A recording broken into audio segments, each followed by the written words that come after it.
Todd Akin currently down by 6 points to Claire McCaskill, and he has a new strategy for how he's going to seal this thing up in the last few days. Can't wait.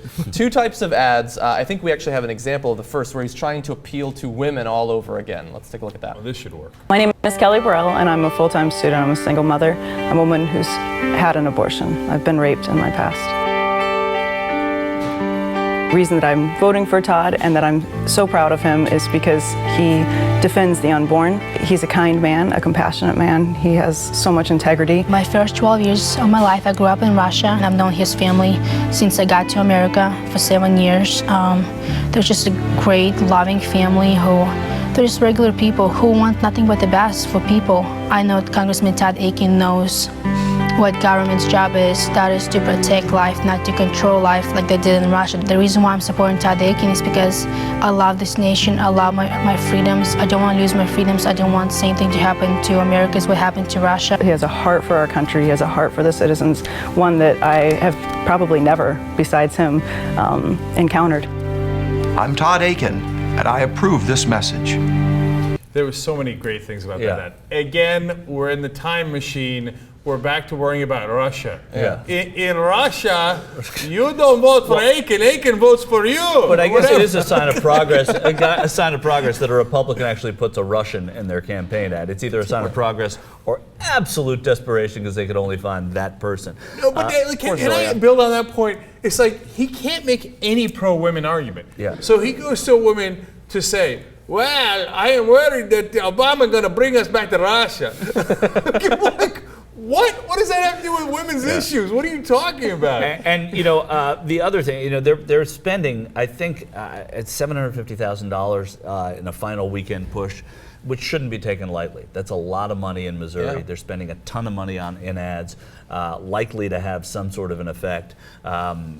So you know, these ads, we can ridicule them here, but they're going to be on the air all over Missouri. It's their last-ditch effort, and he's not so far behind that ground can't be made up. And remember, he was ahead at one point. Yeah, you know, I hear you. If you're going to spend money on ads, I guess we're lucky that they're spending on what I think is a very poor ad. Well, that's true too. You know, now remember the last time they did a Women for Akin ad, they had to hide the identity of one of the women. Right. So this is progress. Yeah, this is a lot of progress. She was actually in one of those. Yeah. This former rape victim. They've unmasked her. Yeah. And by the way, no, it was somebody else that was hiding their identity, to be fair. But her, you know, she said it in a really weird way. She said, I had an abortion and I've been raped in my past. She didn't connect the rape and the abortion, Right. so there's probably an interesting backstory there, but it's irrelevant. You know, her Get her story, on cross-examination. No, yeah, I'm not going to do that. And so her story, you know, everybody's got their own story, and maybe she regrets what happened, and she's obviously had a change of heart, etc. And that might work with some people, but again, they take it over the top where she says, like, no one she's ever met has a heart like Todd Akin. The integrity. Come on, who believes that? He's a politician. Yeah. He looks like a politician. Everything about him seems like smarmy politician. And this woman comes out and says, no, trust me. The golden heart of Missouri is this guy. No, like, make a case about policy, make a case, etc. So her best point is simply, look, he supports life. If you support life, you should support Akin. Yeah. But 90% of that is either over the top or ridiculous with Zoya, who I was sure was a Brazilian soccer player. But it turns out is a young Russian girl in favor of Akin in Missouri. Mm-hmm. And think about how absurd that is. Imagine we got Irina, who's originally from Romania, right? Who's also Russian, by the way, I think. And she did an Obama ad. Like, what? Why? Yeah. Randomly. Like, I remember Romania. It was bad. Obama, good. Romney, bring us back to Romania. I think Irina's going to be pissed. I don't think Irina's going to like this rendition of her. Yeah. But what's your point? I mean, it's just so bizarre. I don't know how effective the ad will be. I really hope that it doesn't make people forget how perverse and not even old-fashioned, because I hope that people back in the day didn't think about rape the way he did, but just the perverse way that he views rape and women.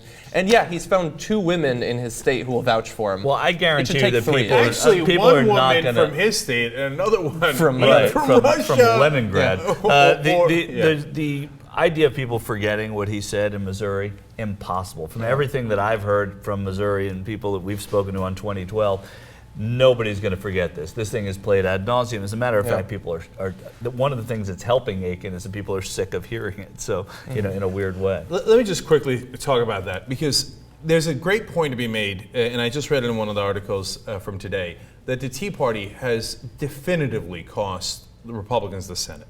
Yeah. So whether it was the Christine O'Donnells that ruined their chances in Delaware, whether it was Sharon Engel who ruined their chances in Nevada last time around, Joe Miller in Alaska, you know, they still, Murkowski's there, but she's alienated a little bit from the party.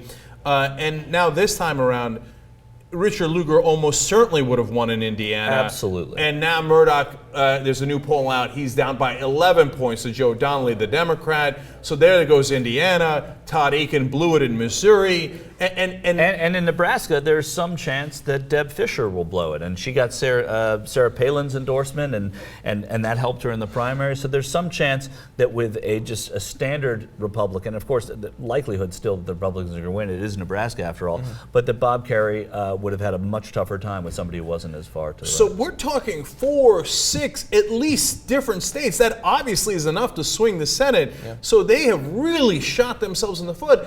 And the second good point in that article was that it's because they actually revealed themselves. These were not like, oops, we did wrong strategy and we bought ads too early or too late. It was, we should have done mailers, but instead we did newspaper ads. No, it's because you said, Todd Akin has believed that for decades, that if you were legitimately raped, you wouldn't get pregnant. He you know, it references back to a book that, you know, that he's been quoting that's all the way from the 1970s. And that's why he said it on TV, because he thought it was the right thing to say. And then he's like, wow, it turns out you can get pregnant if you're, I mean, even if it's a legitimate rape?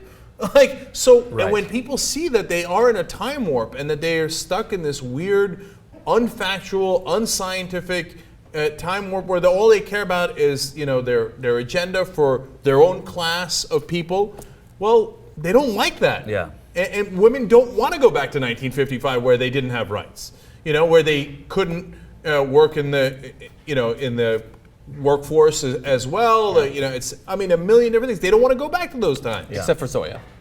Except for She's Zoya, okay because Zoya. in 1955. Careful, she's back.